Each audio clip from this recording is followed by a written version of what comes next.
From David Zwirner, this is Dialogues, a podcast about creativity and ideas. I think as soon as you start making mistakes on purpose, then you're in trouble.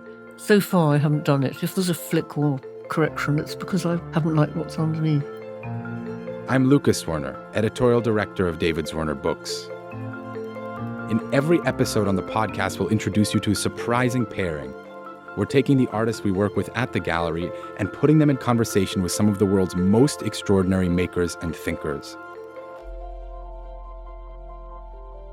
Today's pairing, the painter Rose Wylie and the actor Russell Tovey. Rose's studio is just outside of London, and the floors there are lined with newspapers that have accumulated over the years. She takes inspiration from the images she finds there, from the films she sees, from literature, mythology, and her own childhood. Rose has been a witness to the 20th century. She lived through the Blitz in England during World War II, and she paints those memories. But she's just as comfortable engaging with the world as it is now, from Tarantino movies to selfie culture. She graduated art school in the 50s, then took time off to raise a family. Now Rose is in her 80s, and she's been the subject of much-deserved critical attention, with a Serpentine show under her belt, an exhibition at David Zwirner in London, and a survey of her work on view all summer at the Contemporary Art Museum in Malaga, Spain. One of Rose's biggest fans is Russell Tovey. The 36-year-old actor is born and bred in London, and he's as serious about his art collecting as he is about his acting. In Russell's breakout role a decade ago, he performed in the stage and film versions of acclaimed play The History Boys. Other credits include the BBC series Being Human and Sherlock, and the HBO series Looking. Russell and Rose had met once before at an opening, but they've never had an extended conversation until now. Rose, it's so great to have you here in the studio. Hello. Thank you for being here. And Russell. It's a total pleasure to be here. Thank you for having me. So I thought one place one could begin is just where you, Russell, sort of encountered Rose's work for the first time, if you have a memory of seeing her work. Yes, well, I've seen your work for many, many years. I saw it at a transition gallery. You had work there that you showed a lot, and I used to be there a lot seeing stuff. And then when Clary Wallace did your room at the Tate Britain, I saw that, thought it was phenomenal. And I said to you earlier on when I met you that I saw you in the group show that Kate McGarry did, the group show was with Catherine Bernhardt, and it was a huge work, and we met there, and you had your studio shoes on. I love your studio shoes. Yes, I was very fond of them. The thing was, they were good. They made your legs a good shape. I didn't paint in them. Oh, right, okay. They're my best shoes. What exactly are the studio shoes? What's the brand? They had hot written on them. They were given to me. They were like a big white pump with a star on them. They were them. big. I used them for about 10 years. I loved them. I thought they were iconic. Completely. And then, yes, and I've followed you since with the Serpentine show, and recently your show at Zwirner at Grafton Street, and I'm a big fan. I have a little work by yours at home I live with. What have you got? It's called Know Yourself in Latin, and it's a little drawing. Have you? Yes, Really? Yes. Can you tell me about him, what it's about? From time to time I look at the computer, I look at a lot of images on the computer, and I'm never quite sure where I find them, because I flick, and I don't know how to get back to where I've been, because I'm not expert. So I think I was looking up sailing ships, on perhaps ancient tiles or something, and I came across a whole lot of Roman imagery on tiles and on etc. And here was this marvellous man with Know Yourself in Latin. No, I think I can't. You can't. I must have chosen that. Because it says Greek question mark, Roman question mark. Yes, but I have big gaps, ignorant holes. And I never know whether something's Greek or Roman, and I know I'm supposed to know, and I do know in a way, but it's an apology, is it? As soon as you write it down, you're trapped. So if you put down options and question marks and alternatives. It's more ambiguous. Well, I love that about it. I didn't know you'd got that. So this is a total pleasure to be sat here now. Russell, how did you get involved in contemporary art? I guess growing up, I loved imagery. I was obsessed with Liechtenstein, and I loved advertising art. Like Mel Ramos, I loved for some reason growing up. All these women hanging off bananas and out of martini glasses. And I'm gay now, so I'm just a feminist through and through. I always loved it, and I suppose I sort of was always visiting museums, but it never felt like I could ever be a collector. And then I started discovering editions. I started buying editions, and then for my 21st, my parents bought me a Tracy Emin edition. And then I did a movie about 4 years later called The History Boys. And with my check from the History Boys, I bought a Tracy Emin monoprint. And that was the first time I ever felt like I'd actually buy something original and I could have that. And What did you buy, a little bird? What was the it was called No Idea Why They Can Jump So High. And it's like a self-portrait of her beckoning little penises over a wire. And they're little leaping penises and balls. And that's what I've got. So I still got that. So that's like my first purchase. So that was my way in. And then after that, all of my money goes into buying art. And it's my absolute second passion aside from acting. It's something that wherever I go and work in the world, I find the nearest museum, I find the nearest venue or gallery where there's great shows. It's a funny pairing because it's someone who's explicitly in film, who's very, very interested in art, Russell, and someone, Rose, who's very much in art, is painting, but of course has this deep history in film. What is that background in film? I mean, you've talked about the different films that have inspired you, but how does it come into your work? The imagery is fantastic, I think, and I'm a sucker for close-ups and cropping and jumping around, and it's totally flexible as far as I can. It's a knockout 21st century art form, and I think it's close to painting in that way, and photography, they all link together.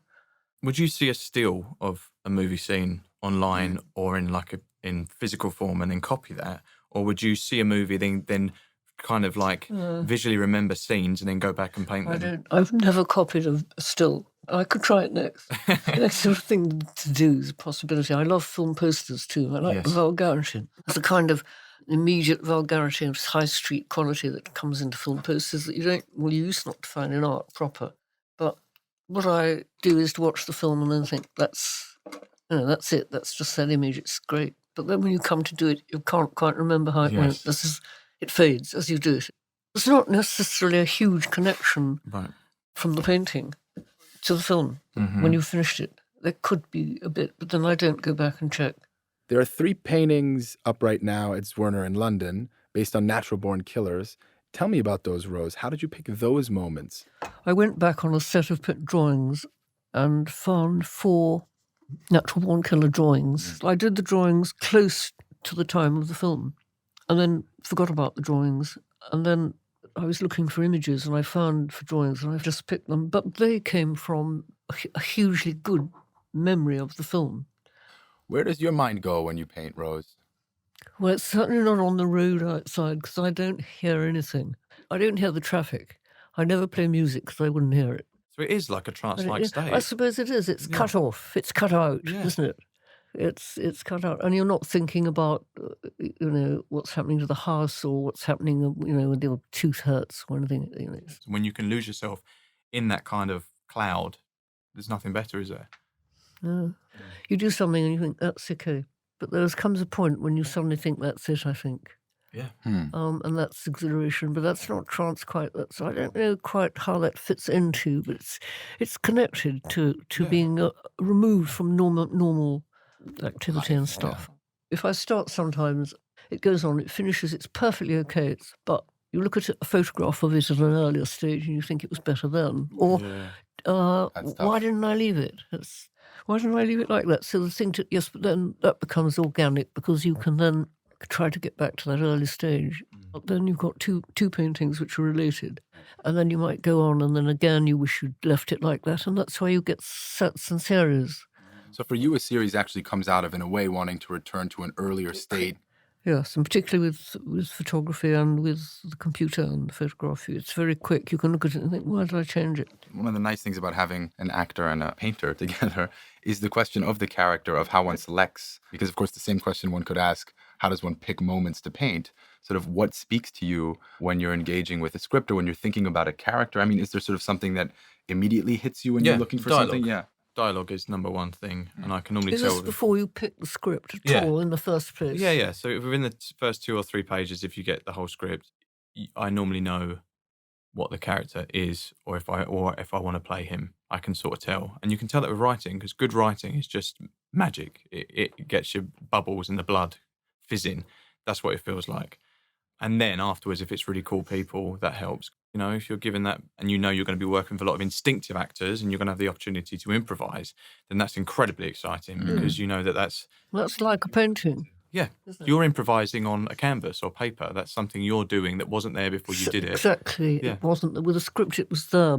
To a degree, it's there before you start. Exactly. I mean, interpretation isn't there, but the script is there. But in a painting, nothing is there. I find writing is like improvisation on paper, and it's like your inner monologue coming out, and you can let yourself go, and then you have to go back and edit, which I know you edit your work because, and you like to see mistakes, and the way you build up pieces with paper and collage is that you don't want to waste anything. There's like, you don't want to waste any paper, but you like people to see how you've changed and how you've altered areas. Yeah, it's cool. It's process. It's the mistakes are, in fact, helpful. But I think as soon as you start making mistakes on purpose, then you're in trouble because, I don't know, I'm intrigued by affectation, mannerism, and so far I haven't done it. If there's a flick or correction, it's because I haven't liked what's underneath. But that's so unique to your work. Which is why I don't use cadmium paint, because it's hugely, hugely expensive, and I'd love to be able to scrape it all off and throw it away without the slightest bother. The question of the mistake is, have you had that where you are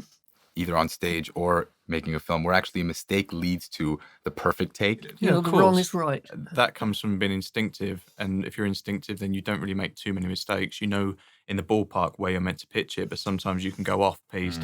And, that's the director's job as well, to hone you and to put you in the path if you're instinctive. If you're technical, it's probably easier, I would say, if you're a technical actor, to make a mistake. I think if you're instinctive and you're always in it and you can feel it, like when you're painting, I guess you go into a zone, then you never make a mistake because it's your zone and you're giving your piece. Not sure about that. Not sure? No, I think you can make a mistake and be crap at any point. But I think mistakes, from my point of view, I make them all the time. Mm-hmm. And you're proud of them, though. And I don't know. I cover them up, I think. Well, no, it's a way of going on. It's a trigger. It's an impetus for movement. It's like editing a script. Yeah. To perform the same thing every day, there's sort of a combination of needing to keep it as interesting as possible and also as consistent potentially as possible. Right. And how do you do that? Well, it becomes something like on one show you might move a cup 2 inches to the left and then pick it up and drink on that line. And then the next night you might not touch the cup until you've said the line and then you'll drink. And suddenly that tiny little ripple of change can alter your performance or alter your energy in that moment and give you life. It becomes the minutiae in your performance, which is something that inspires the big thing. Because similar question for you to go into the studio every day now for... So I think you've got to take a lot from your subject. The way you paint is more important. Then that can be a problem because the way your painting starts to be the same, it starts to repeat, and you start doing the same thing, and I think you start getting bored. If the artist is bored, does that show in the painting, do you think? Because I find that an interesting question. I haven't picked up on that, and I wouldn't be able to say you were bored when you painted that one, Rose. No. Which are your bored paintings? Yeah, come on. Yawn. This one's boring. This half one's asleep.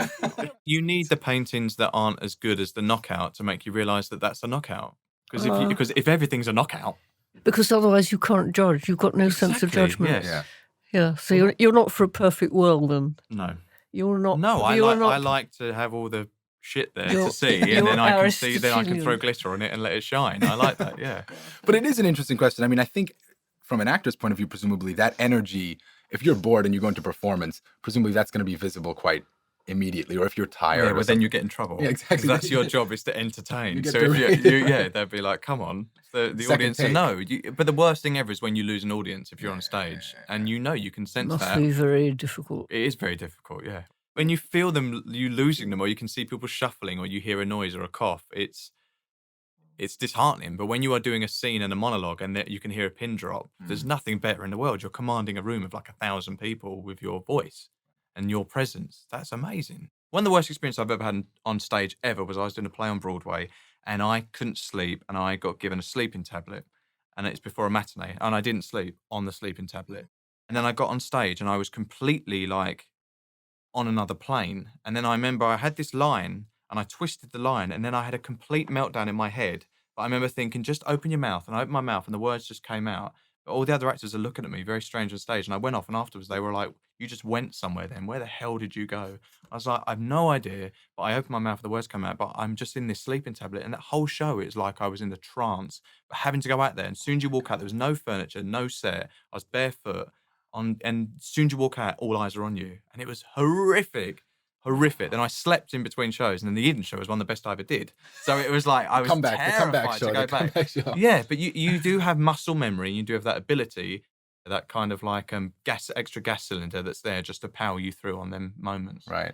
Has, being openly gay, has that been something that's been complicated? I mean, given you're so much on the front line. Not now. It's been a blessing. It's been one of the best things that's ever happened. I've always been open in my career because I started as a kid, and I think I then went through it and knew who I was, and it was never a shock.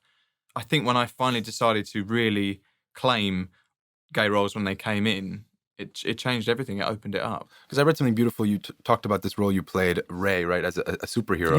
Yeah, it was a gay superhero. It was kind of quite scary that in 2017 when I made it, it was groundbreaking. You're like, this is amazing. We're in 2017 and an out gay actor playing a gay superhero on network TV is like a huge deal. Yeah.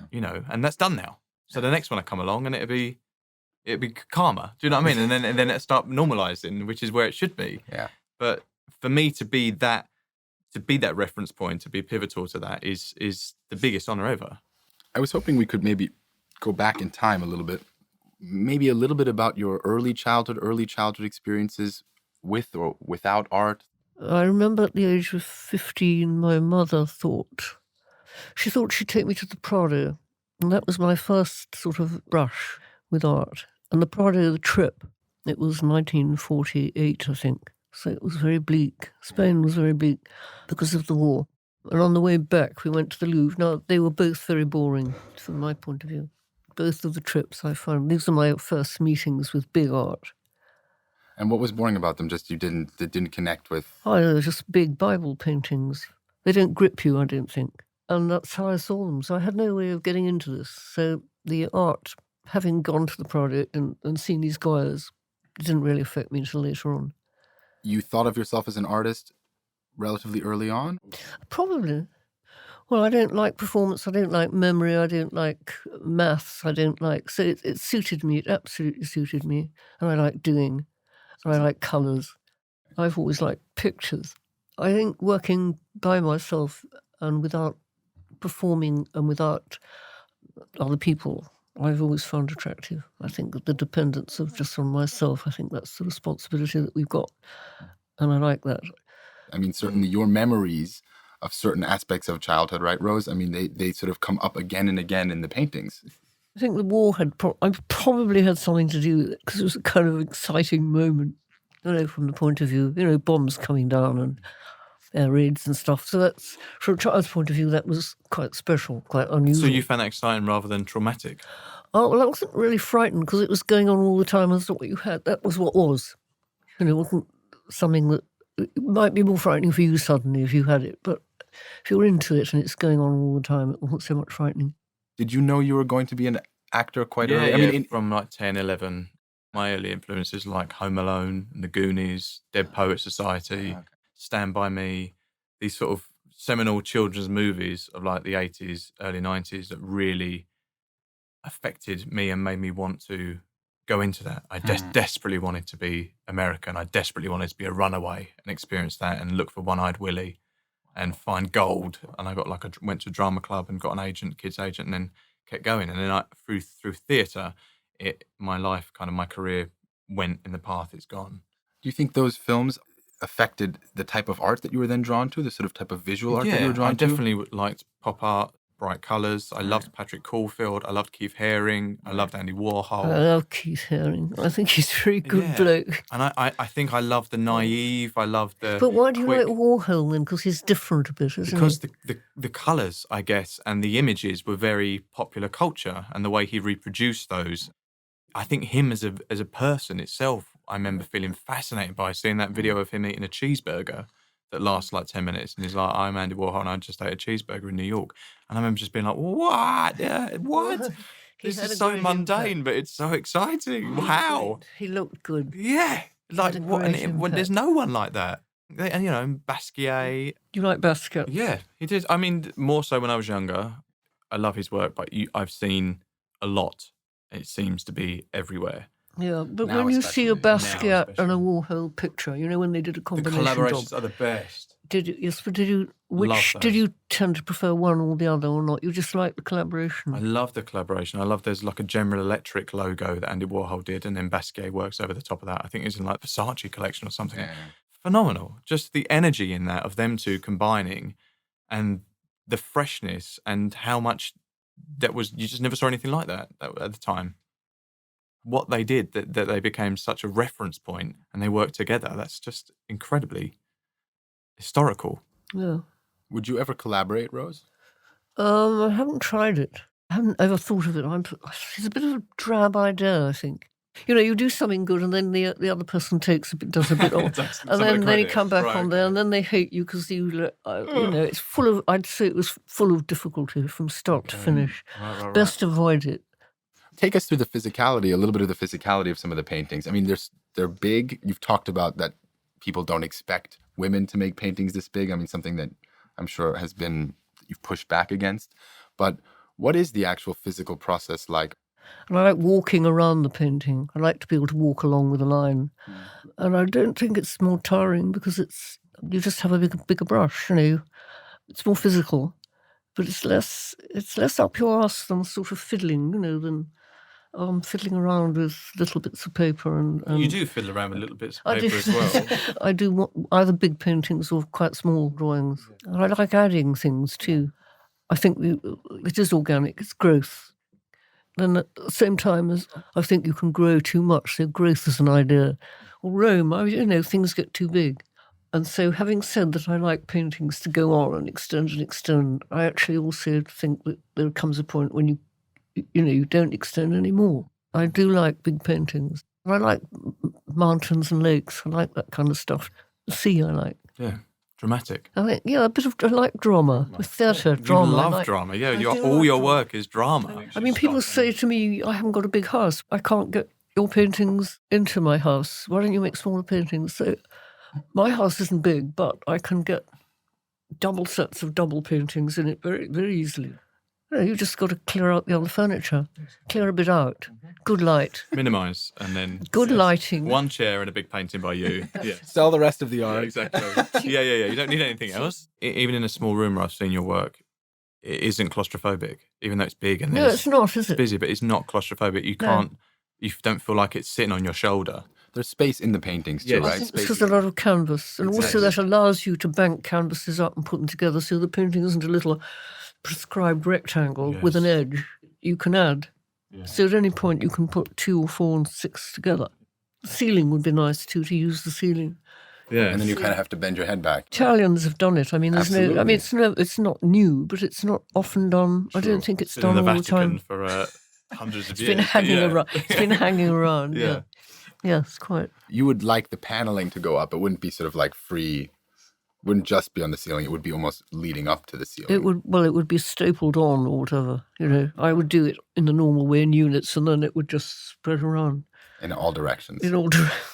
Love it. Everywhere. I think it's great. One thing that comes up, or I'm curious about, and I've read you talk about it a little bit, Rose, is how you experienced being a woman artist. I think you said it. I've heard of you talking about your art school experience, and people basically said, "Don't even bother." You're going to have a family, you're going to have children, you're not going to, there's no reason to pursue this in the first place. Which is precisely what I did. But then you pursued it. Well, the break came about because of marriage and children. And people always say, did you find that? Are you angry about that? And the answer is no, because the children are good. Okay, great, knockout. But maybe you come back to it again with a bit more excitement, perhaps, than if you'd kept going all that time. But then your age is out of step. So people expect you to be, 24 when you start painting, when you get known. But in fact, that's completely gone. You can't retrieve that. But you've got a lot of experience in between. We're now in a moment when there's real championing of female artists. Mm-hmm. And how are you experiencing that? I'm outside gender, I think. I just don't care. I don't think it's about male or female. It doesn't matter what box you're in. If it's getting visualization because it's female, that's not a good thing. Or if it's getting visualization because it's male. The problem is there's been huge male domination. So you've needed it's essential and has been and is essential, to push the women. It's got to be cutting edge. If it's a female that's made it, do you know what I mean? And that's but it's got to be about the work. There's someone did a clip which said that I don't do girly paintings, and they put a big picture of Lolita up, and I think that's because, of course, it is very girly. Or is it? It's not necessarily girly. If it was painted by a man, it would be quite pervy. It could be perceived as, if the show was called Lolita and there was this young girl washing the car at the neighbour's house and it was a man painting that, it could be completely construed as, but as it's a female, I guess it becomes... And it was an affectionate nickname. It becomes maternal. It was simply descriptive. Here we have Nabokov, and we know the story, because the story was everywhere at the time. It was the time when it was a buzzword. And it's been played out, and there's this girl sort of swanning about, and it just came about, I think. I mean, the way you've described it, the inspiration was the neighbour and the memory of the neighbour, not so much the Nabokov novel. No, it wasn't, but I think the name came up. It was a very kind of chance set of comings together. She lived opposite. We called her Lolita. That wasn't her name. Did she know you called her Lolita? Nice. No. Yeah, but I went to that Picasso thing. There's the big show at the Tate Modern. And there was one picture of Mary Therese Walter. You don't know whether you saw it. She's got a completely round face. And I was very excited because I thought it's like the Lolita with the round face, the one I'd stuck on. Yes. But I'd never seen that Picasso before. Now, I thought it was a very exciting Picasso. And the ones which perhaps slightly less exciting are the ones we see in books all the time, which led me to this, we've all had this idea of the area of thinking that maybe the ones that the artists like best aren't necessarily the ones that the audience likes best. And what does that mean to us? But what makes something a favourite for you as the artist? I guess the character, for me, is what it is. If I had the opportunity to inhabit a certain character with certain other characters, then it becomes something very important and you take it in, then that stays with you, definitely. I did a TV show called Looking on HBO, which was about a group of friends in San Francisco, and I played a character called Kevin. And a lot of it, the script was there, but it was very loose and we could improvise. And as the show was going on, the kind of stories developed. They didn't know what it was as it's going along, as writing as it's going along. And then this character became something really important and became very special to me. It became like a water cooler conversation character. And that was great. And I'd be able to remove myself from playing him and being in the moment to go, yeah, I know, like have a conversation about life through this performance, through this guy. And it's the only thing I've ever done where I can subjectively watch myself and not watch myself. I can watch the show and enjoy the show and know if I wasn't in it, I would like it anyway. So totally present and then also somehow removed and able to judge and assess. Yeah. But what about walking into a show of your own work, Rose? Well, what I really like them is on my wall in my studio. That's my favourite relationship with them. It must be to do with the doing of it, and then it becomes somebody else's. You want it out there, but I also like it when it isn't out there, when it's in my studio, and when nobody said anything about it. Yeah. In fact, there can be a time when nobody says a thing about it. Because actually, that's pure. Yeah. It's quite. Yeah. It's absolutely the right word. And it's yours. Rose and Russell, thank you so much for being here today. It's been really nice to have you both. Bye. Bye. It's been a pleasure. Thank you. Dialogues is produced by David Zwirner. You can find out more about the artists in this series by going to davidzwirner.com/dialogues. If you liked what you heard, please rate and review Dialogues on Apple Podcasts or wherever you listen. It helps other people discover the show. I'm Lucas Zwirner, and thanks so much for listening. I hope you'll join us next time. This podcast is a partnership between David Zwirner and Slate Studios.